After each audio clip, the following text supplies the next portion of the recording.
Hi, this is Gil Cargill. In this module, I'm going to talk about the important and the lost art of sales management coaching. You see, all world-class sales forces have managers who perform as a coach. The manager that sits in his or her office and manages by remote control, issuing orders, telling people what to do, is the manager who probably is going to have a sales team that will never optimize its production. Conversely, if you'll get out of the office, make calls with your people, role play with your people, conduct sales practice with your people, and implement some of the ideas that I'm about to share with you, you can have a significant impact on the top line of your organizations.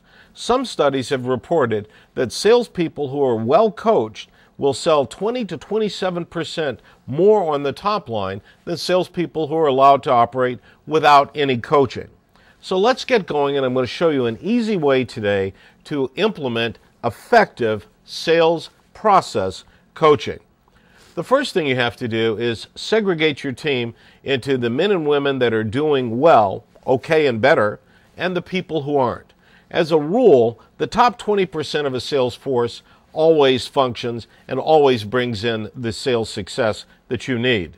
The bottom 20% is that area that needs a lot of coaching. The middle slice between the top 20 and the bottom 20, that 60% in the middle, will benefit from coaching, but those are the people that I want you to coach after you've worked on the bottom performers. Now, let's identify the guy or gal that you would consider the worst. Every sales force has a worst performer. Once you've identified them, you need to ask two questions of yourself, and then I want you to ask those same questions of the worst performer. You see, worst performance always boils down to one of two situations. Situation number one is they can't do the job. The job may have evolved, your industry may have changed, things aren't what they were in the past, and because those things have changed outside of the salesperson, they no longer have the skill, the aptitude, or perhaps the attitude to do the job the way you want them to do it. If they can't do the job, you have to confront them and make them aware that, in your opinion, they can't do the job, especially do it the way you want it done, and then you have to take appropriate management action. If they can't do the job, your appropriate management action is to provide them with training until such time as you and the employee know they won't be able to do the job. So the can-do, can't-do question needs to be resolved first and foremost. And if they can't do it, you owe them training. You owe them coaching. You can't get performance out of someone without showing them how to perform. Stop and think about a game like golf. How many pro golfers operate and have risen to the top without a coach? We expect salespeople, unfortunately, to rise to the top without a coach. We talk about self-development. But if you self-developed your golf swing, you probably aren't a very good golfer. I know that in my case, every time I've tried to coach myself, I've wound up hitting the ball in totally random directions. And obviously, we don't want random work coming from our salespeople. If they won't do the job, then why coach them? So the other side of the can-do, can't-do question is, will you do the job or won't you do the job? If they won't do the job, coaching won't fix that. So if you have determined that you have a candidate for coaching who won't do the job, then let's go no further. Their employment with your organization needs to be terminated. I don't know how to pay someone who won't do what I'm asking them to do to get the job done. Don't allow them to sell you on the fact that the way you want the job done isn't the right way. The way you want the job done is the way you want the job done. And I know I'm sounding a little repetitiously redundant, but that's literally the truth. Now let's move to the can-do, can't-do issue, because there's potential for you to improve the effectiveness and the productivity of that individual. Now, salespeople are never in a position of doing everything incorrectly.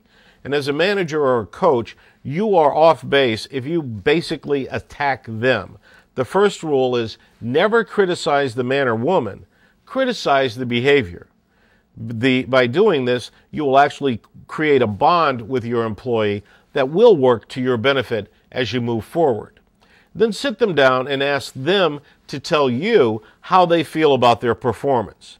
Now, keep your ears open, because if they say, wow, I'm doing a great job, I'm unbelievable, my success is spectacular, then you and that employee need to level set and get some common denominators and common understanding of his or her performance. It's very easy in sales today to blame all sorts of external resources or external issues for sales failure.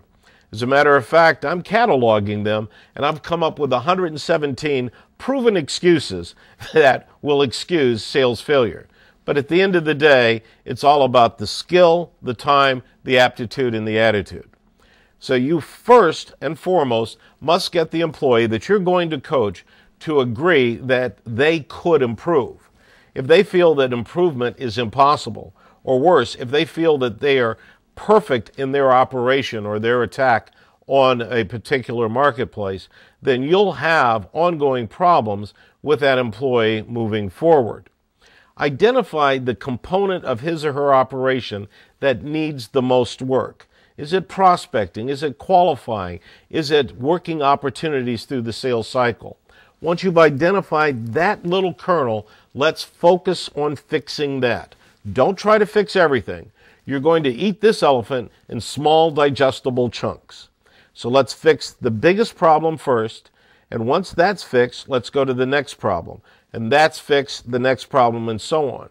Now, the process will repeat. You have to diagnose the problem, gain agreement with the employee that you're coaching that the problem is indeed a problem. You have to then implement an action plan, and these action plans are actually two-sided.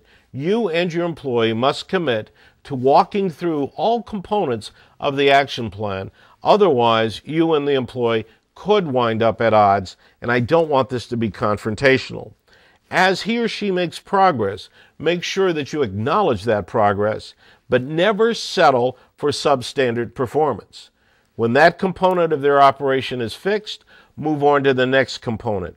Find the kernel, create the action plan, gain agreement, and move forward. And then the next, and then the next, and then the next.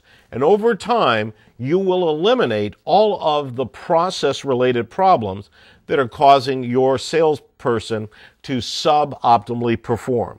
Give this a shot. I look forward to hearing from you, and I hope you have tremendous success. Good luck and good selling.